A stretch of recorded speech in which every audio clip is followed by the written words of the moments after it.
Yeah, hi there, Mediha. This is Michael. As you know, I am the founder and the owner and the materials writer for all of your lessons at Stealth, the 7-step system to pass the TOEFL IBT. And you are actually asking me about the organization of the integrated writing task.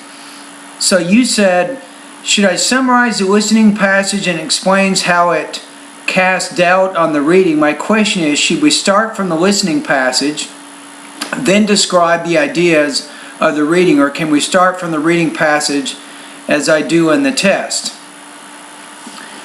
I think there's at least 3 different ways that you can organize this particular practice test, and for the integrated writing task generally.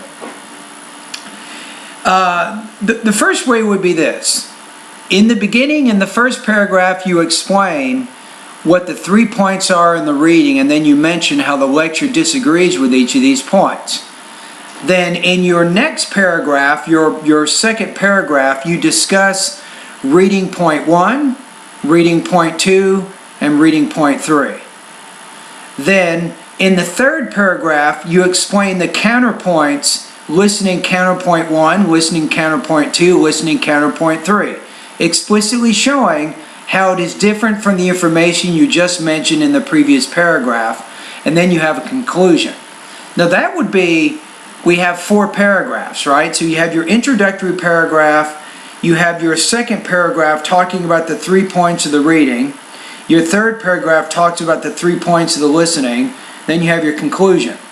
So I think that's one way to do it. Now another way to do it would be 5 paragraphs. How about this? You start off with your introduction and you talk about the 3 main points of the reading and you show how the lecture is different in those 3 areas. Then in your second paragraph you discuss reading point 1 with listening point 1. In the third paragraph you talk about reading point 2 with listening point 2. Then in the fourth paragraph you talk about reading point 3 and then listening point 3. And then the fifth paragraph is your conclusion.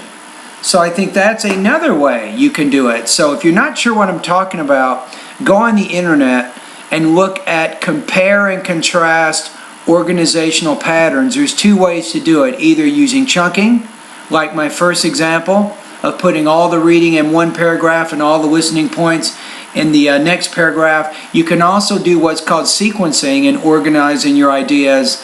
And in that case, you discuss a reading and listening point in the same paragraph. So those are 2 different ways that you can do it. Now the other question is, do you start from the listening or the reading? I don't think it's a big deal personally. It's not a major problem. I would discuss, personally, I would put the reading information first because the listening is the second thing that you had contact with, right? So it's logical to discuss the reading and then the lecture, depending on how you want to do it. But if you start with the listening and then you show how the reading is different in each of those areas, I don't see any major problems with that organization either. Now for further information here, Mediha, I want you to take a look in my online course. Here's the lessons you want to review. Writing lesson number 9, answering the integrated writing task. You also want to take a look at writing lesson number 9.2, where it says which method of organization is better for the TOEFL integrated writing. I think that would be also a good lesson for you. So if you take a look at both of those lessons, that'll give you some pretty good tips on how you can organize this type of writing. And I've read some of your writing so far, and I think you have you have a more or less clear organization of ideas, but you still have a lot of grammar and vocabulary issues that you need to solve. And in your last writing practice test, if I remember correctly, you were actually missing some important points from the reading and the listening passage, and that is something you don't want to do. You want to make sure you have a complete, accurate response that doesn't misrepresent or omit any information, and you make all the required connections between the listening and the reading passage. So that's how you actually get a good score on this type of writing.